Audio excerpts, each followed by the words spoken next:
semuanya, selamat datang di Ruang Plano.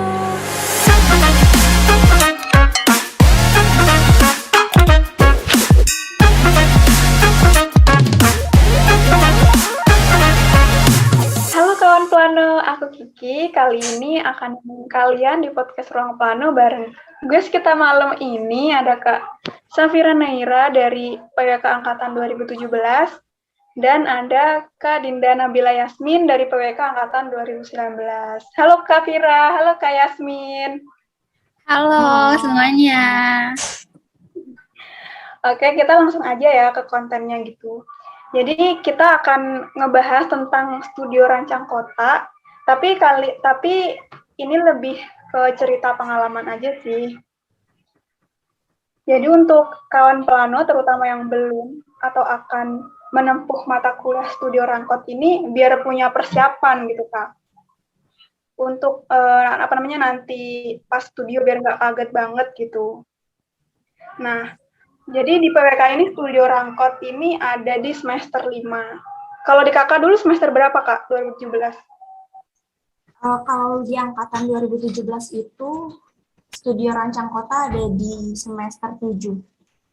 Semester 7. Iya. Oke Kak, aku mau nanya-nanya ya. Kalau menurut kakak nih, studio rangkot itu apa sih? Terus di sana ada apa aja gitu? Ini kita ngobrolnya santai aja ya. Jadi kalau menurut aku ya, aku kan kalau misalnya berhubung, kenapa?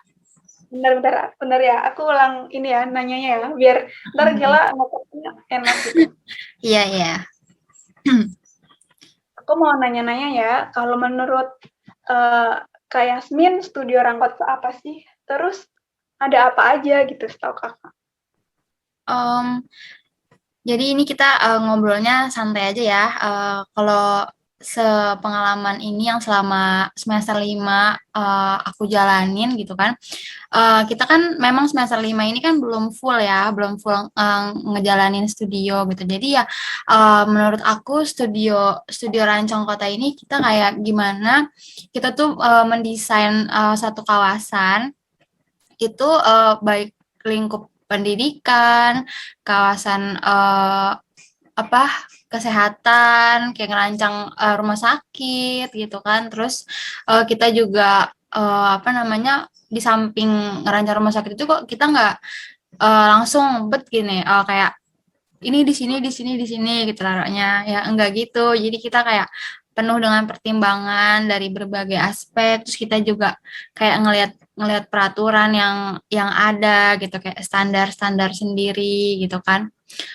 Terus kita tuh nggak langsung sih sebenarnya nggak langsung kita ngerancang ini ya gitu enggak jadi kita pertama itu step by step gitu pertama kita kayak apa namanya ngeidentifikasi kayak elemen perancangan kota kayak gitu kan terus kita juga di studio itu kita bikin poster terus kita bikin mind map itu kayak apa namanya pikiran ide-ide yang kita ketahuin gitu lebih kepikiran sih itu tuh bentuknya kayak keyword gitu jadi hanya kata per kata misalnya kalau kemarin itu aku itu dapat dapat tugasnya itu bikin mind map tentang uh, good public space gitu jadi kayak gimana menciptakan ruang publik yang baik gitu nah itu kita itu nggak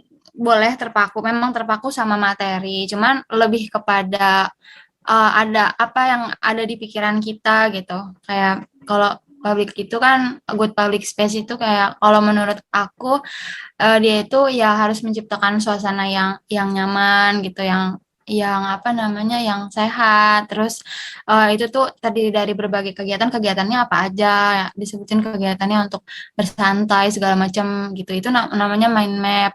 Nah, nanti kalau misalnya tapi tetap juga sih apa namanya lihat juga literaturnya gitu kan. Jadi biar lebih terarah juga kalau mind map. Itu sih kalau menurut aku ya. Ya, aku Terus mau nanya ya. biar nggak bingung nih.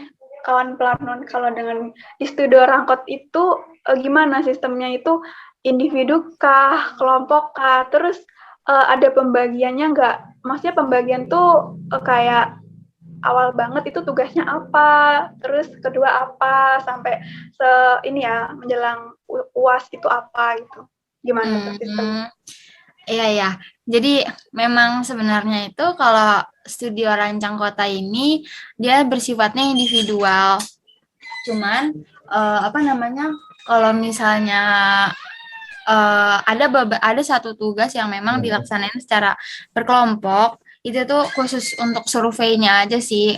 Untuk survei primer ya, survei primer itu kayak kita melihat kondisi existing itu kayak keadaan yang sebenarnya gitu di lapangan seperti apa. Jadi kayak kita ngelihat kondisi drainasenya gimana, kondisi jalannya gimana, terus luas lahannya berapa. Nah sebenarnya untuk kayak luas lahan itu kita bisa lihat juga sih di Google Earth gitu kan. Nah jadi untuk urutan tugasnya itu yang pertama ya yang seperti aku bilang tadi yang kita kayak nge-review gitu sih. Kan dosen studio rancang kota ini itu ada dua, Bu Rina sama Bu Ida gitu kan. Jadi kita itu di setiap minggunya itu 2 kali pertemuan. Nah, yang hari Senin itu biasanya Bu Rina, terus nanti yang hari Kamisnya itu Bu Ida. Waktunya itu kalau hari Senin itu jam 10 pagi, kalau Bu Ida itu hari Kamisnya dia jam 8 pagi. Nah, untuk tugas pertamanya itu kita kayak nge-review apa sih, kan sebelumnya itu di semester 4 itu kita belajar rancang kota ya. Nah, rancang kota itu kita baru kayak mengidentifikasi elemen perancangan kota. Kalau nggak salah sih seingat aku, Hamid Sirvani kalau nggak salah. Nah, itu tuh kita kayak ngeidentifikasiin sirkulasi segala macam kayak gitu. Terus apa namanya? Jadi udah bikin itu tuh bebas sih, bisa apa aja. Kalau kemarin aku kayak mengidentifikasi elemen apa perancangan kota gitu. Nanti kita kayak studi kasus gitu. Misalnya aku itu mau pakai landmark gitu kan. Nah, berarti kita cari nih contoh-contoh landmark itu ada apa aja sih? Kayak kalau aku kemarin pakai Menara Eiffel gitu. Jadi kita kayak eh, ngasih tahu nih landmark itu adalah apa bla bla bla. Ada juga yang kemarin tentang kayak teori kayak konsentris segala macem, ada teman-temanku yang lain kayak gitu. Nah udah kan udah kayak gitu ya review. Nah setelah itu kita bikin mind map itu tentang good public space yang seperti tadi aku bilang, aku jelasin tadi. Terus setelah itu baru deh yang tadi kakak bilang kalau ada apa namanya perancangan kawasan permukiman. Nah, itu sistemnya itu sebenarnya individu kan, cuman untuk survei primernya itu kita dilakukan secara berkelompok. Nah, gunanya berkelompok itu apa?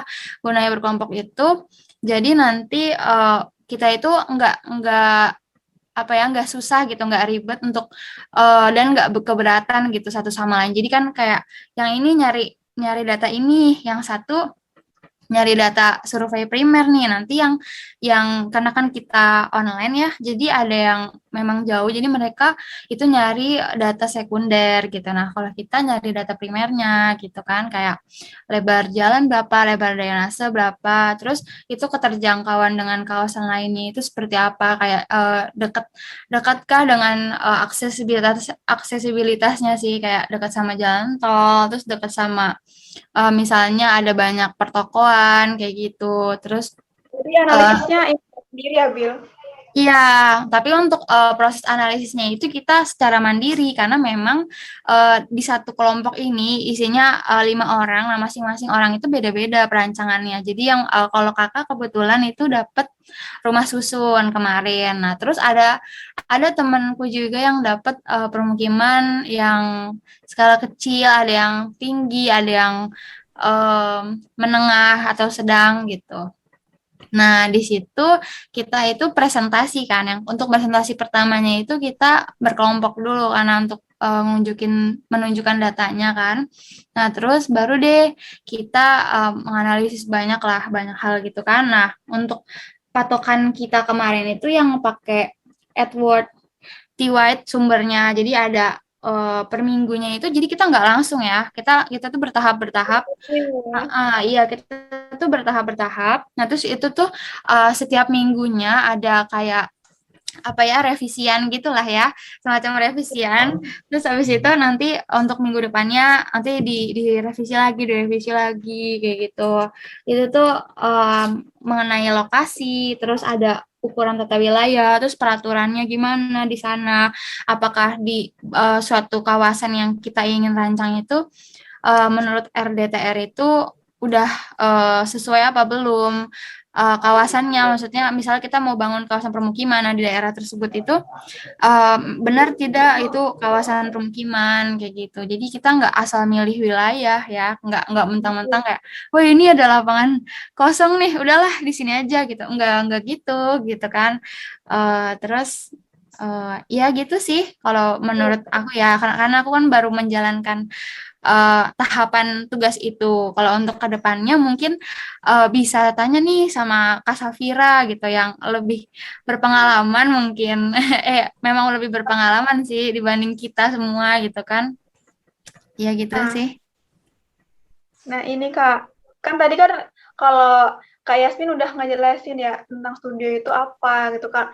Mungkin kalau Kak Fira tuh aku mau nanya deh, bedanya studio Rangkot sama studio yang lain Kak. Kayak studio Rangkot itu identik sama apa gitu. Apa Kak? Iya, jadi emang studio Rangkot ini lebih mikro ya dari studio yang lainnya.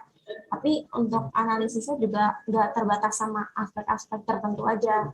Kita juga harus memperhatikan kesesuaian dengan lingkungan sekitar. Terus jadi data yang dikumpulin tuh meliputi kondisi fisik dan non-fisik lahan, terus lingkungan sekitar mulai dari topografi, arah pergerakan matahari dari timur ke barat gitu.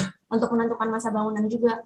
Selanjutnya ada analisis view, apa aja sih view yang bisa dilihat dari site kita, misalnya ada city skyline atau jalan tol atau ruang terbuka hijau gitu. Nah, itu juga bisa jadi value dari site kita.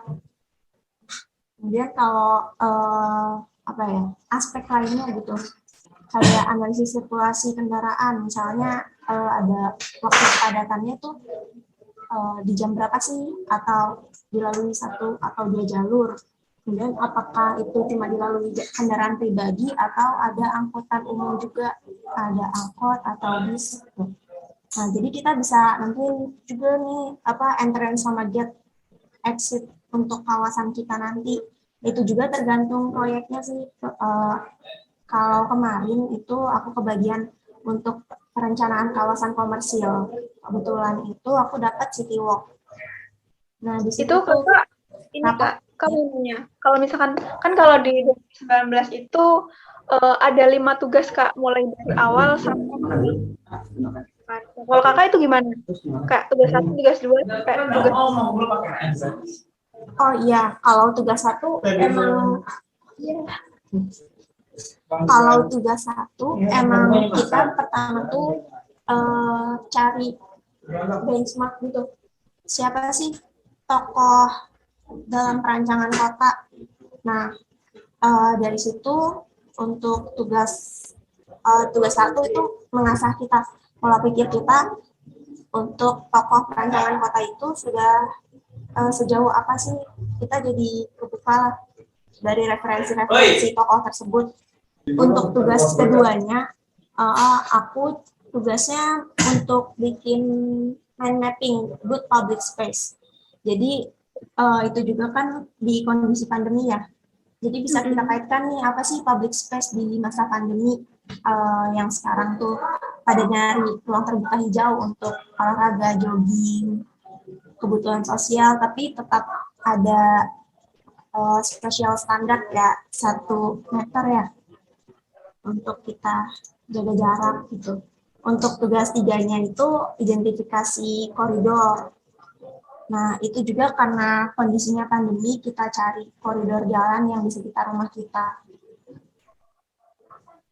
Terus sama berarti kalau ada 5 tugas. Iya, kalau benar. Sampai tugas 6 sih, kalau di semester 7 kemarin. Tugas 6 itu apa, Kak? Jadi untuk tugas 3 itu analisis koridor ya. Kemudian untuk di tugas 4-nya itu untuk bikin ruang publik, perencanaan ruang publik itu di sekitar rumah juga. Karena kondisi pandemi kita harus memanfaatkan yang di sekitar rumah aja. Kemudian untuk tugas 5-nya itu perencanaan kawasan pemukiman, ya, perumahan.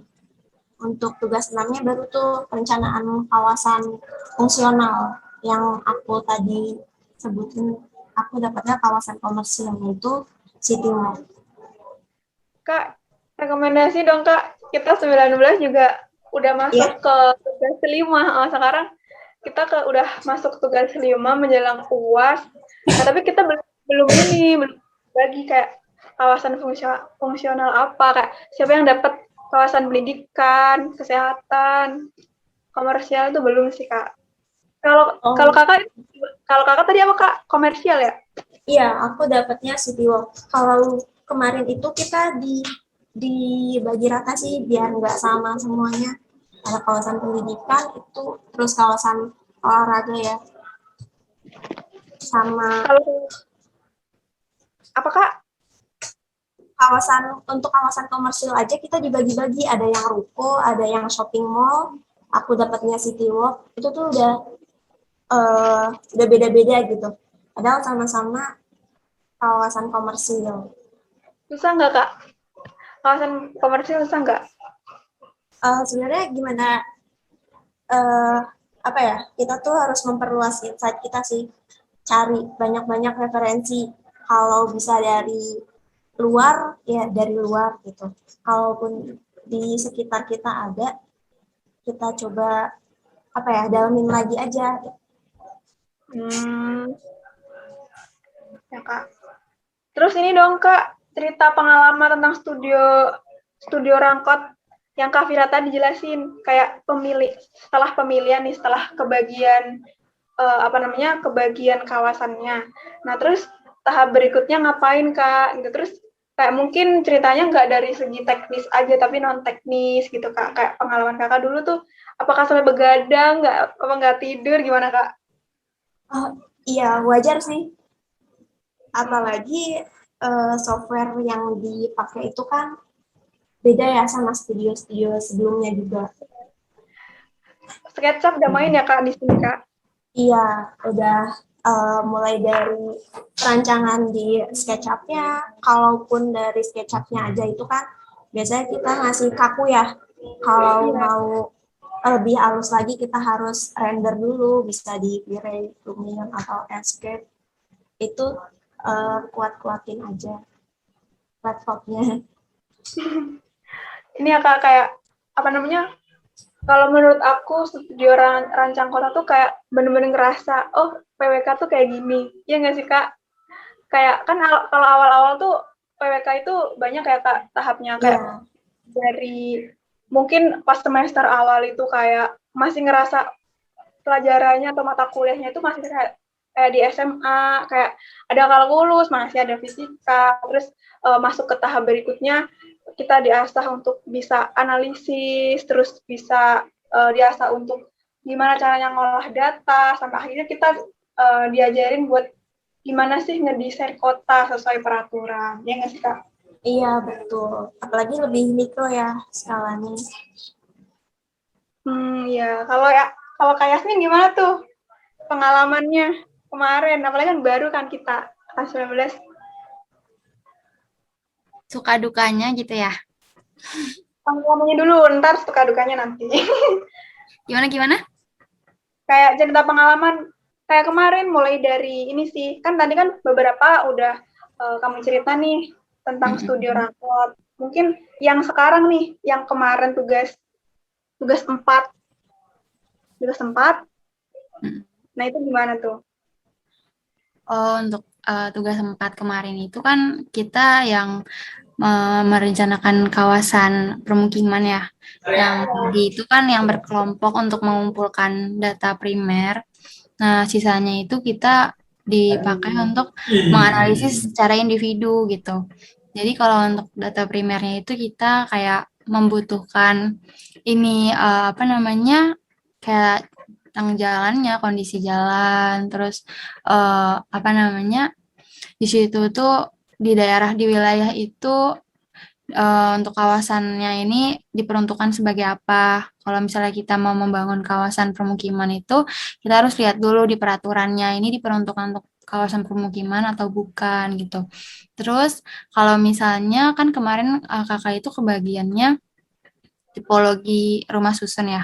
Nah, untuk rumah susunnya itu sendiri, kita juga melihat kayak misalnya di wilayah ini kan kakak itu ngambil di Kavling zona Amerika.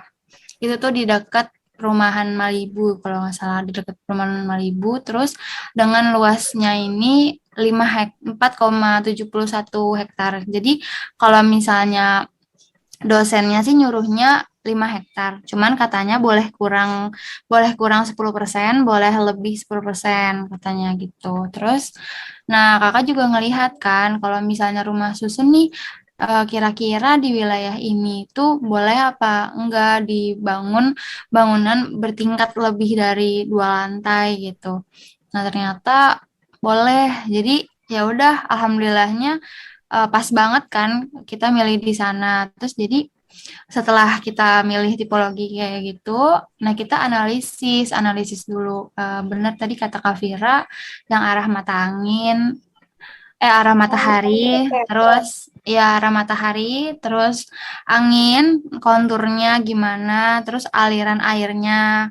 Jadi untuk bangunannya juga untuk konturnya juga itu sendiri disesuaikan gitu. Jadi konturnya itu seperti apa. Nah, nanti baru kita mencocokkan dengan rencana yang akan kita buat gitu. Jadi nggak balik lagi kita nggak apa ya, kita nggak main asal rancang aja nih di sini ini yang ini di sini ini. Kita juga harus ngelihat kebutuhan lahan itu sendiri kan. Jadi misalnya nih kalau untuk rumah susun kemarin itu kita butuh fasilitas apa aja di sana. Nah, kita lihat standarnya. Kita buka nih, kita cari jurnal tentang standar rumah susun. Nah, terus untuk satu lantainya itu berapa di lahan. Jadi disediakan memang 4,71 hektar, tapi kita nggak full semua kita kasih bangunan. Jadi kita ada perbandingan presentasenya untuk kemarin itu 70% sama 30%. 70%-nya itu KDB atau koefisien dasar bangunan. Nah, untuk 30%-nya itu KDH atau koefisien dasar hijau. Jadi bangunannya itu 70%. Nah, kakak itu kemarin selain bangunnya itu 4 unit rumah susun dengan satu lantainya itu dia 50 pintu. Terus itu juga diukur per kamarnya itu tipenya berapa nih. Nah, kalau kakak kemarin itu tipe 36 untuk satu keluarga yang isinya itu 4 orang. Kalau begitu. Terus kalau untuk yang tipologi perumahan sedang nih gimana? Tipenya berapa gitu. Terus ada juga yang kebagian kemarin apartemen gitu kan. Ya kalau untuk kayak suka dukanya itu sendiri yang pertama itu ya nyari sumbernya sih. Nyari sumbernya untuk kalau misalnya kayak survei survei rame-rame itu senang itu sukanya sih. Sukanya karena kan kita udah lama ya nggak ketemu sama teman-teman gitu. Terus baru ketemu lagi kemarin. Ya ketemu sih sebelum-sebelumnya cuman nggak lama gitu. Nggak langsung pulang gitu kan. Terus kemarin ya jadi sampai hujan-hujanan kemarin loh. Kayak sampai kehujanan survei terus kita melipir gitu ke warung terus kita ya itulah ngobrol-ngobrol gitu kan. Ya walaupun kita capek tapi karena bareng-bareng sama teman-teman ya jadi hilang aja gitu capeknya kan.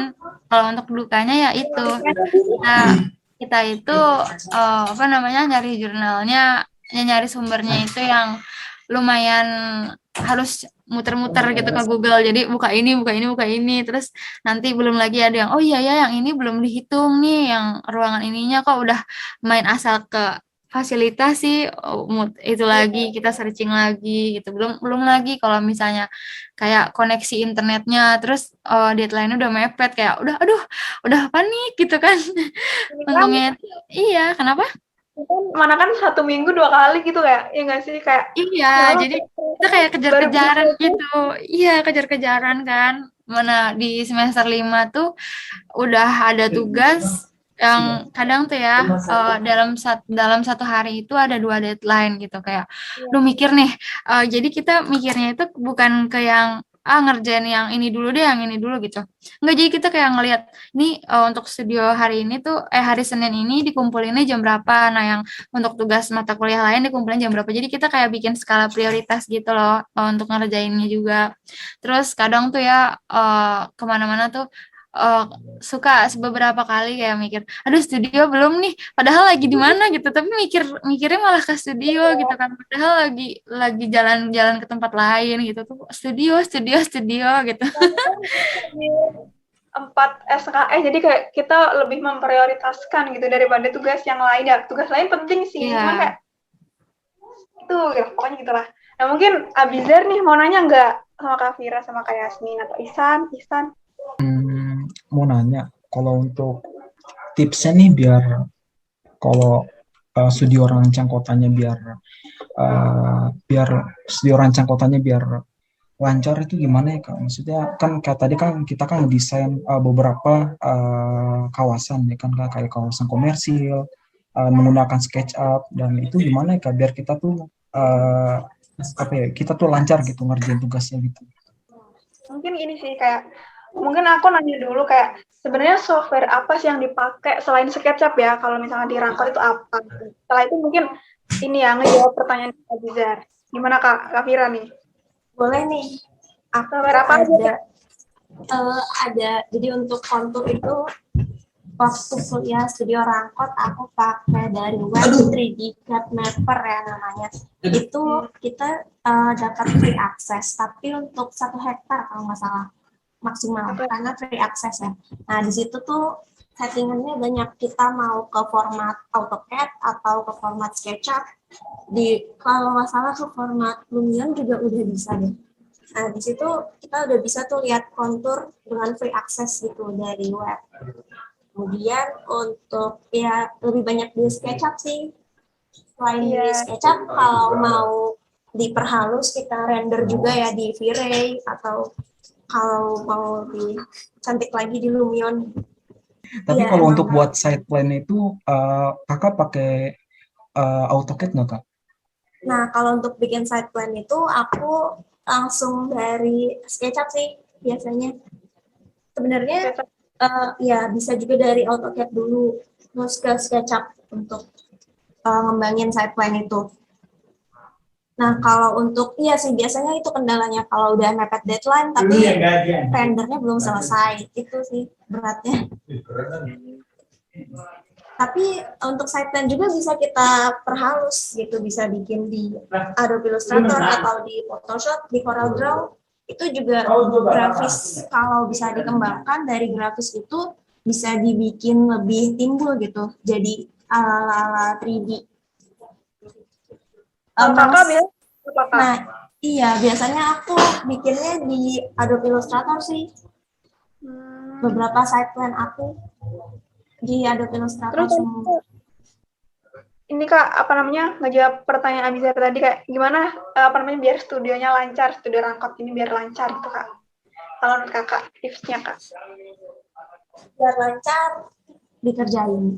Tapi rajin-rajin ini sih cari referensi. Jadi insight kamu tuh banyak nih dari misalnya dari kawasan komersil aja, kamu bisa lihat dari sumber-sumber yang lain atau di dalam atau di luar negeri gimana sih mereka merencanakan kawasan komersil dan ternyata yang direncanain tuh banyak elemen-elemen pendukungnya mulai dari zona-zona pedestrian itu ada jalur khusus untuk pejalan kaki berapa lebarnya terus ada area zona untuk furniturnya aja untuk kayak pohon yang lampu atau tempat sampah itu ada lagi tuh berapa lebarnya itu dibedain sama zona pejalan kaki.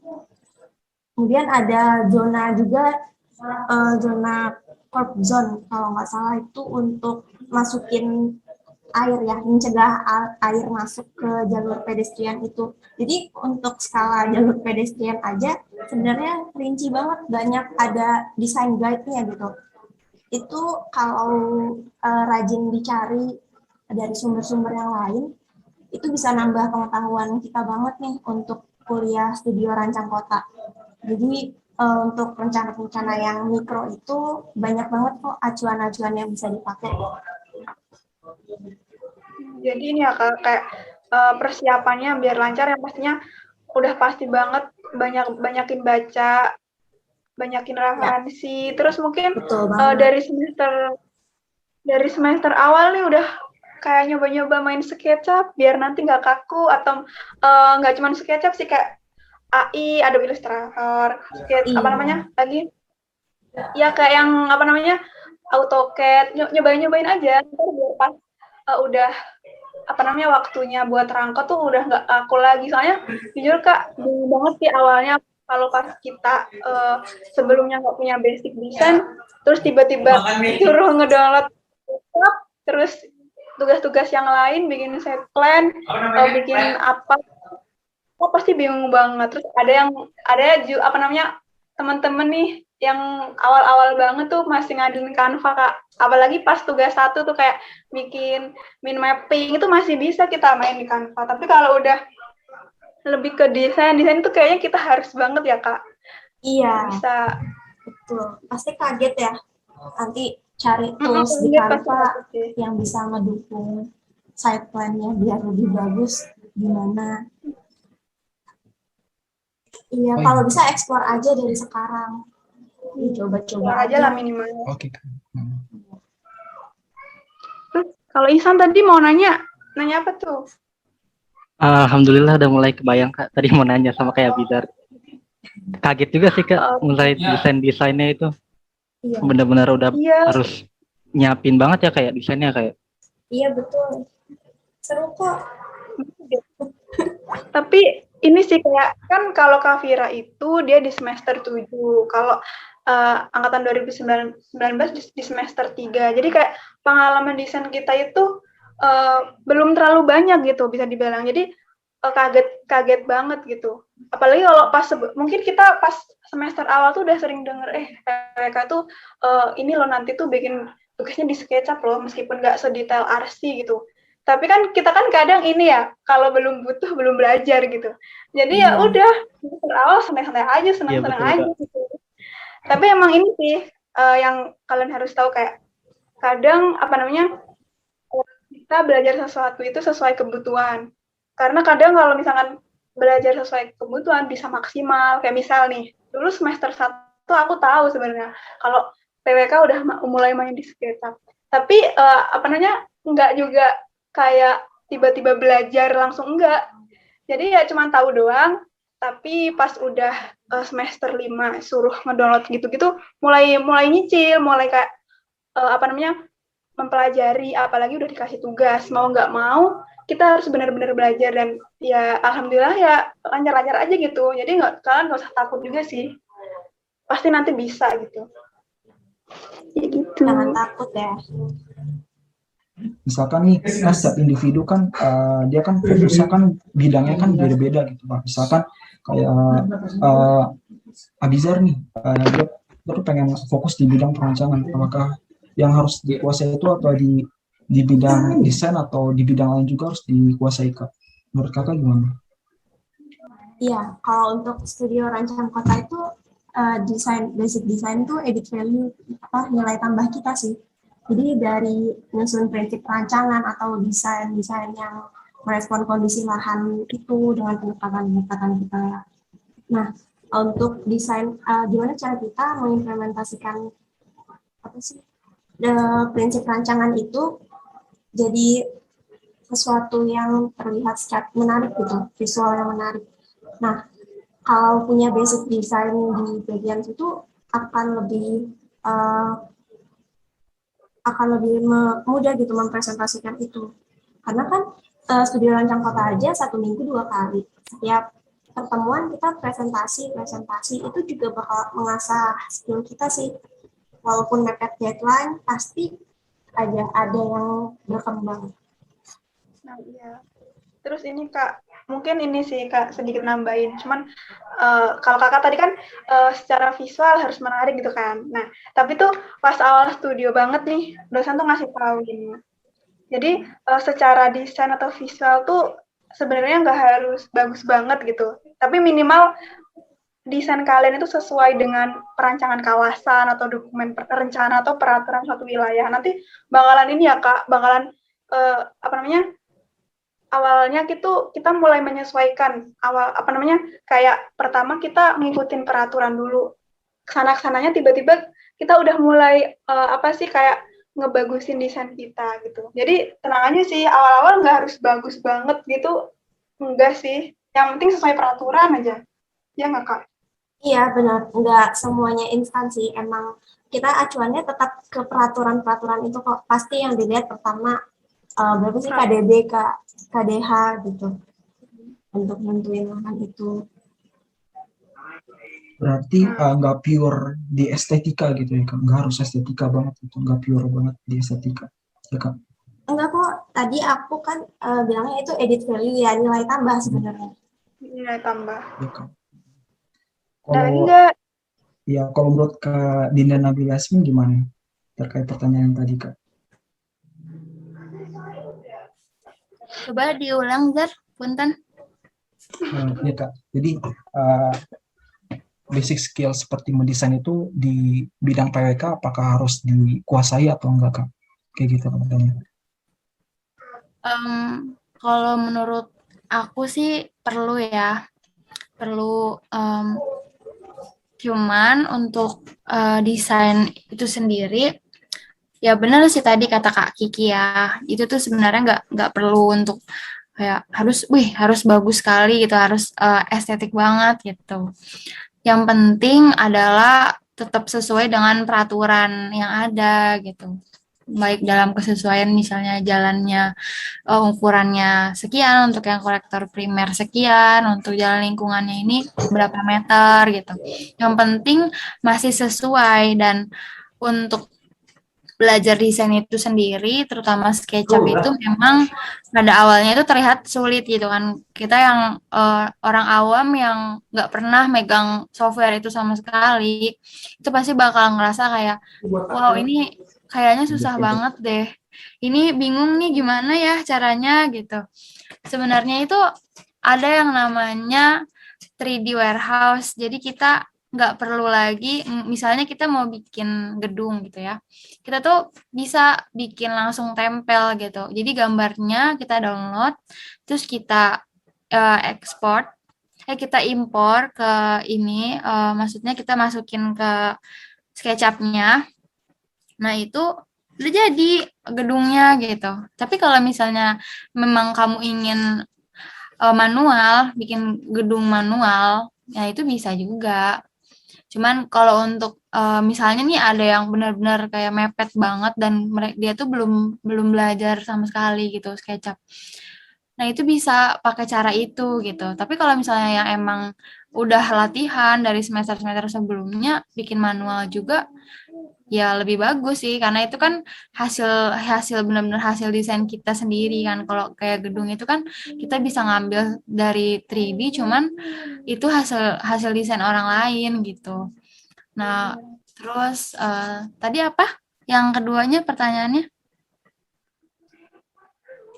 Itu aja sih Kak. Oh iya, Nah, iya ya, sih. kayak Mm-mm. ini aku mau nambahin sedikit ya. Kalau ini sih pengambilan komponen dari 3D warehouse itu juga sebenarnya ini ya tergantung tugas gitu. Kalau misalnya tugas kita nih ngedesain bikin RTH gitu. Jadi komponen pendukung kayak bangunan itu kan cuman sebagai nilai value gitu, hiasan. Jadi kalian bisa nih dari 3D warehouse. Tapi kalau misalnya komponen utama kayak jalan, kita nggak bisa custom kan kalau di 3D warehouse. Jadi kita harus bikin manual di situ. Nah itu sih. Jadi penggunaan komponen 3D warehouse itu sebenarnya nggak bisa custom. Jadi cuma sebagai komponen tambahan aja gitu. Iya betul.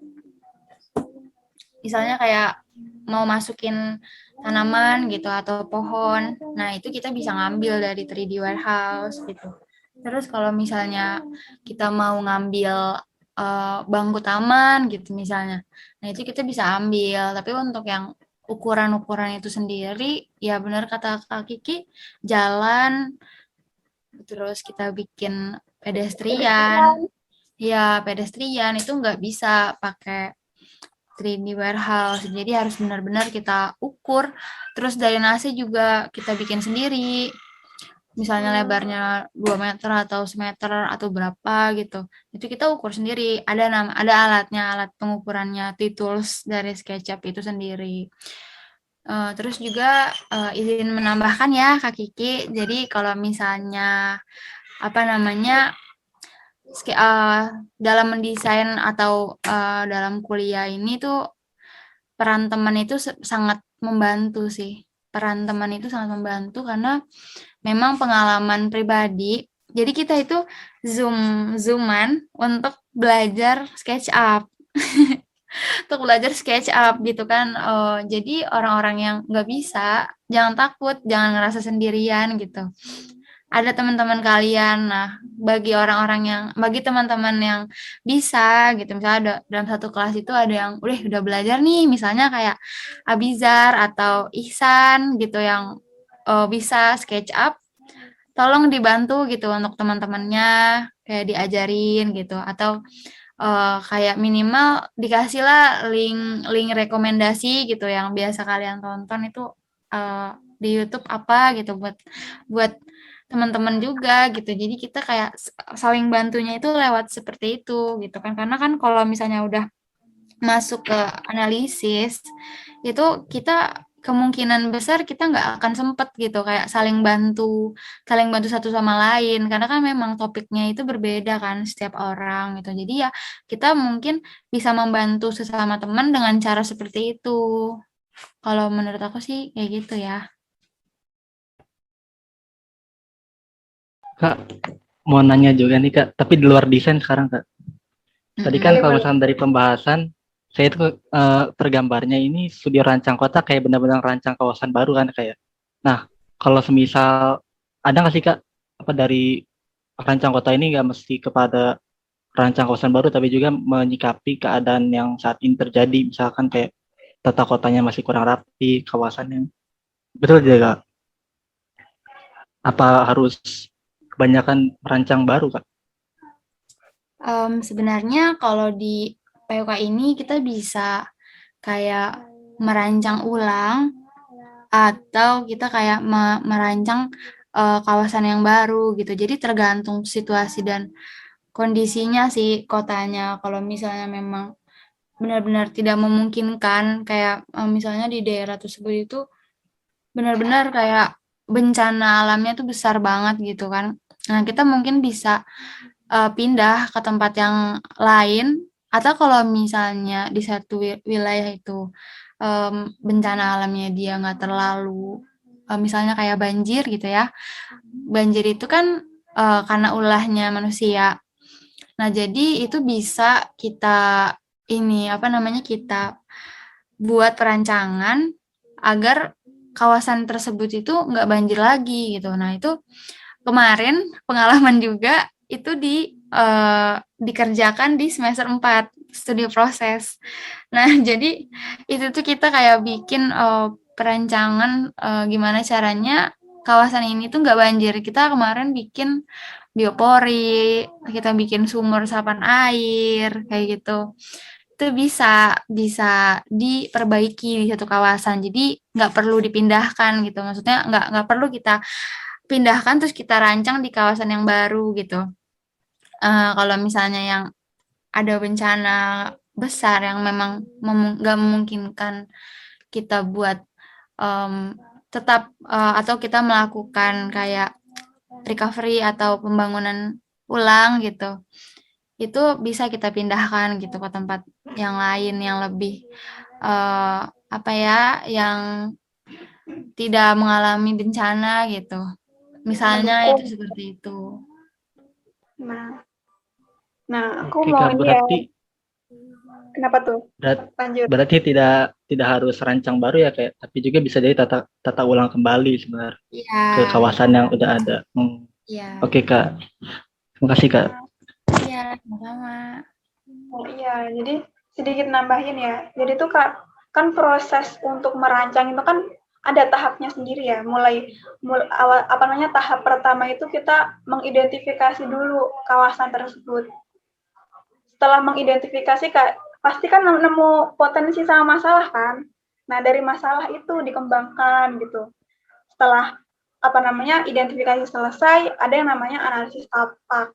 Nah, analisis tapak ini juga dibagi jadi dua, ada analisis internal sama eksternal. Kalau analisis eksternal itu kita lebih menganalisis dari segi kondisi existing lahan gitu kan. Terus kalau analisis internal ini kita analisis jaringan jalannya, gimana hierarkinya. Di situ ada jalan apa aja, ada jalan sekunder kah, jalan primer, jalan lingkungan atau jalan kolektor gitu. Terus aksesibilitasnya gimana, terus ada pedestriannya enggak, terus arah angin bertiup itu mulai dari mana, di tapak atau wilayah studi kita itu dari mana, peredaran mataharinya di mana, arah aliran air, terus kondisi lahan gitu gimana. Jadi sebelum kita benar-benar merancang, setelah kita nemu masalah sama potensi, kita juga perlu yang namanya analisis tapak buat mempertimbangkan misal apa sih gunanya untuk analisis arah mata angin, terus arah matahari juga apa gunanya.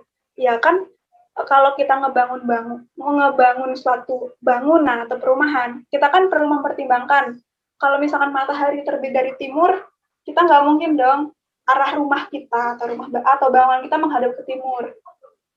Nah, disitulah gunanya analisis tapak. Misalkan kita arah rumahnya itu bisa menghadap ke arah selatan misal. Nah, di situ juga ada yang namanya analisis kebisingan, karena mungkin wilayah tapaknya itu yang diambil di pinggir jalan. Nah, gimana untuk mengantisipasi itu? Ada ditanamlah sejenis vegetasi kayak pohon gitu buat meminimalisir kebisingan. Ya, kayak gitu sih. Kak Fira nih, udah paham banget gimana Kak kalau dari Kak Fira? Halo.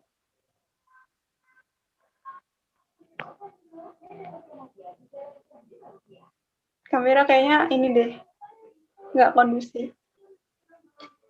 Terus mungkin ada lagi nggak, Abizar, yang ditanya, atau Ihsan? Kak Fira. Iya Kak, mau nanya lagi. Apa tuh? Kak Yasmin, jadi gini, di antara studio-studio lain, apakah studio rancang kota itu studio yang paling hard gitu Kak? Atau gimana Kak? Menurut Kak Yasmin gimana? Sama Kak Kiki? Ayo Yasmin. Ayo, siapa yang jawab duluan? Yasmin deh. Oh, kalau untuk tingkat kesulitan itu lebih kepada studio rancang kota sih. Karena kan kita itu menghadapi semuanya sendiri ya. Jadi kita cari literatur sendiri, kita analisisnya sendiri, terus kita juga kayak kita ngedesain sendiri gitu kan. Kalau untuk studio proses itu kan kita nggak sampai perancangan secara visual, bentuk visualnya nggak kita tunjukkan gitu. Jadi kita hanya menganalisis aja. Misalnya kalau di studio proses kemarin itu tentang banjir ya, tentang banjir, kayak tingkat kerentanan, risiko, dan mitigasi bencana kemarin. Nah, kalau untuk bentuk rancang itu nggak perlu. Jadi misalnya kalau kemarin itu kan dapatnya tingkat kerentanan nih, berarti kalau di kemarin ngambilnya itu di kawasan ini ya, Cikarang Pusat. Nah, itu kemarin itu kita hanya berbentuk peta aja gitu, peta saja. Ya, memang sih divisualisasikan, cuman bukan berbentuk bangunan gitu. Jadi hanya pakai ArcGIS. Nah, terus ini tingkat kerentanan tingginya di daerah mana nih? Di daerah kemarin itu di perumahan apa gitu. Terus untuk resikonya seperti apa, tinggi kah, sedang kah, atau rendah gitu. Hanya seperti itu, kayak dikasih tahu nih tingkatnya rendah kayak gitu. Nggak sampai kayak untuk mitigasinya juga biopori dan sumber resapan gitu kan. Nah, di sini itu kita hanya memperlihatkan aja untuk bioporinya ini jumlahnya berapa, ini kita hitung itu jumlah biopori yang ditaruh di situ kita hitung. Nah, terus untuk sumber resapannya nih kita pakai misalnya di kawasan perumahan di perumahan ini kan kemarin itu hasilnya itu kan di perumahan di Cikarang Pusat itu resikonya tinggi gitu kan. Ada satu perumahan nah itu kita gimana nih sumber resapannya jumlahnya berapa ya gitu. Nah, kita hitung gitu kan. Kita ngitungnya juga kita memperhatikan luas wilayahnya berapa. Nah, terus ini sesuai dengan peraturannya dibikinnya berapa nih, berapa buah gitu. Terus nggak semua juga dibangun sumber resapan, ada beberapa wilayah yang hanya dibangun biopori aja kayak gitu. Nah, itu tuh gunanya dua-duanya sama sih fungsinya untuk menyerap air yang tergenang gitu. Jadi biar kawasan itu tuh nggak banjir gitu kan. Nah, terus untuk yang studio rangkot baru tuh kita kayak bentuk visualnya. Misalnya kayak kita mau bikin kemarin itu rumah susun atau bikin universitas gitu kan. Nah, itu kita kasih tahu. Nih universitasnya nih di lahan seluas misalnya 5 hektar gitu. Nah, kita tuh analisis tuh permasalahannya gimana di sana. Terus apa namanya? eh, sarana prasarana atau fasilitas yang dibutuhkannya itu ada apa aja sih? Misalnya kalau universitas itu kan kayak ada musola ya, terutama musola, terus gedung kelas, terus ada perpustakaan, terus juga dia punya kantin, terus dia punya gedung rektorat dan sebagainya gitu kan. Nah, itu balik lagi juga kita ngelihat dulu tuh di peraturannya disediainnya apa aja kayak gitu kan. Terus apa namanya? Lebih susah studio rangkot karena kita harus menghadapinya sendirian dan kita harus berpikirnya juga sendirian gitu kan. Kalau misalnya studio proses itu kan kita kayak bisa berbagi pikiran gitu kan. Misalnya yang dari sini nih idenya, wah sebaiknya begini-begini deh. Soalnya gue lihat di jurnal ini ternyata mengatasi banjirnya itu dengan cara biopori sama sumur kayak gitu. Jadi lebih bersama-sama kalau studio proses. Kalau misalnya rangkot itu lebih kayak individu aja. Paling kita saling bantunya cuman nanya, ini tahu nggak standar ininya gimana ya? Tapi itu juga jarang loh ada pertanyaan seperti itu gitu. Paling cuman kayak nanya ini cara cara pakai SketchUp, cara masukin gambarnya gimana sih? Paling kayak hal-hal kayak gitu. Soalnya kalau misalnya nanya tentang analisisnya, itu pasti setiap orang itu beda-beda. Jadi kita harus persiapan gitu. Kuncinya itu persiapan dari semester-semester sebelumnya gitu. Jadi kalau balik lagi ya, kalau misalnya susah studio rangkot atau proses ya studio rangkot sih. Lebih rumit, bukan susah. Susah itu sebenarnya nggak ada yang susah ya kalau kita belajar gitu. Lebih rumit aja lah. Tapi kalau misalnya kita punya kemauan gitu untuk uh, belajar desain dari sejak semester-semester sebelumnya, ya itu sih paling membantu ya. Jadi kita nggak perlu belajar lagi, kita hanya fokus ke analisisnya aja gitu. Lebih meningkatkan kemampuan perbanyak baca gitu. Kita lebih perbanyak baca karena kita udah enak kan udah bisa gitu, udah bisa SketchUp. Jadi ya tinggal perbanyak literatur tentang belajar standar-standar gitu. Misalnya standar pembangunan universitas seperti apa, udah ancang-ancang lah dari sekarang gitu. Iya.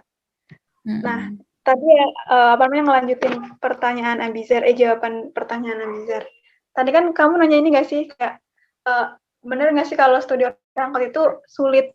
Kalau disimpulin pertanyaan kamu kayak gitu nggak sih?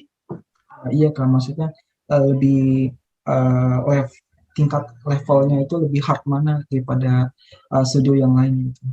Kalau kemarin kan KKG kan studio proses udah tuh.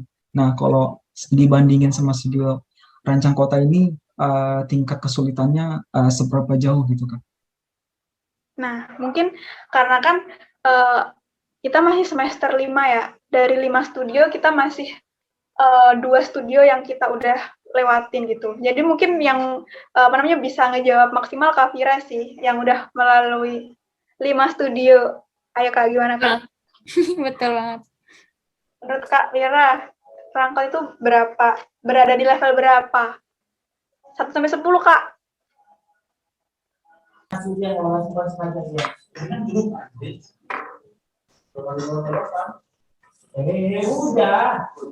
Halo?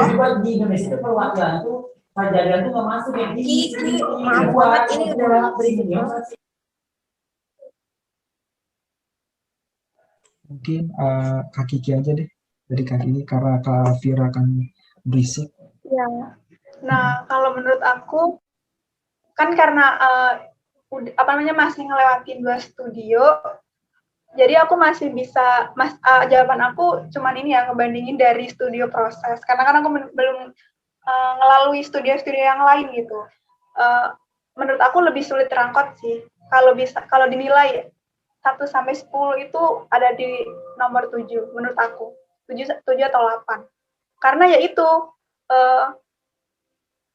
ya Kak boleh. Nah, karena ya itu studio Rangkot itu kita individu gitu kan, kalau proses masih kelompok. Ayo bisa ulang lagi pertanyaannya, Kak Vira mau jawab tuh. Itu Kak Vira udah itu belum? Kak Fir? Iya, halo. Aman nggak sih suara aku? Maaf ya. Masih berisik Kak. Oh ya udah, maaf ya, aku skip dulu. Iya Kak. Udah Kak Kiki aja dilanjut lagi Kak penjelasannya. Kak Vira. Nah, ya itu. Jadi menurut aku tingkat kesulitannya kalau dibanding studio proses lebih susah studio Rangkot. Terus kalau dibikin urutan, bukan urutan sih, dibikin penilaian dari 1 sampai 10 itu menurut aku diangkat 7 sampai 8 gitu sih. Kak Vira aman, Kak? Terus ini sih, yang penting jangan takut aja kalau misalkan denger cerita ini terus membuat kalian ngedown. Wah, jangan sampai sih. Soalnya kita juga ini sih, kayak setiap personality kita kan beda-beda. Menurut aku susah, belum tentu menurut kalian susah gitu kan. Tapi kalau setahu aku nih, Abisar kayaknya udah mulai main SketchUp nggak sih? Sudah ya, Kak, dari tahun lalu. Nah, itu investasi tuh. Kalau Ihsan udah pernah pakai belum? Nyoba-nyoba gitu? Belum sama sekali, Kak. Belum ya? Tapi kalau software desain lain kayak software pendukung ya, kayak Photoshop, gitu-gitu. Oh, itu udah, Kak. Udah Photoshop, ya? CorelDRAW, iya. Nah, itu juga investasi sih. Soalnya kan kita ini ya, selain outputnya desain, secara visual kan kita harus edit ulang tuh, ngasih caption mungkin, terus nambahin apa, gitu. Terakhir tuh Kak, motivasi buat kawan plano semua yang belum studio rancang kota atau masih studio rancang kota biar ikut atau biar nggak kaget tuh harus ngapain Kak? Nah, kalau dari aku sih jangan takut duluan ya. Jadi emang kedengarannya bakal pakai software yang udah biasa gitu dari studio sebelumnya ya. Nah, tapi ini tuh emang tingkat kesulitannya kalau tadi ditanya 1 sampai 10, menurut aku emang 8 ya, karena individu juga dan banyak software baru gitu. Nah, kalau rajin-rajin gitu cari referensi, nanti insight kalian juga terbuka kok, banyak banget referensi yang bisa kalian jadiin presiden gitu, acuan benchmark untuk tugas-tugas kalian. Jadi semangat aja untuk studio rancang kota, jangan takut duluan. Apa lagi Kak? Kalau kepepet pasti jadi kok. Iya, bener tuh. Mepet deadline ya, langsung cair ya, langsung cair idenya. Jadi kangen begadang Kak. Iya bener ya. Emang suka bikin lembur sih studio. Nah, jadi ini ya, intinya motivasi buat kawan-kawan semua. Yang pertama, jangan takut lah intinya. Jangan overthinking mulai sekarang, jangan overthinking dulu karena kalian belum ngalamin, karena kan kita emang ini kan, kita nggak akan benar-benar siap kalau kita belum menghadapi itu. Ini quote-nya Bang Mul ini. Nah, terus yang pertama mulai sekarang udah harus kepo-kepo tentang ini ya, software-software pendukung lah. Nah, terus kalau misalkan banyakin referensi itu, mungkin kalian bingung sih referensi apa yang dicari. Kalau misalkan sekarang kita udah mulai cari referensi ya mungkin minimal kalian tahu rancangannya itu ngapain. Itu aja sih. Oke, Kak. Terima kasih, Kak. Udah Terima kasih.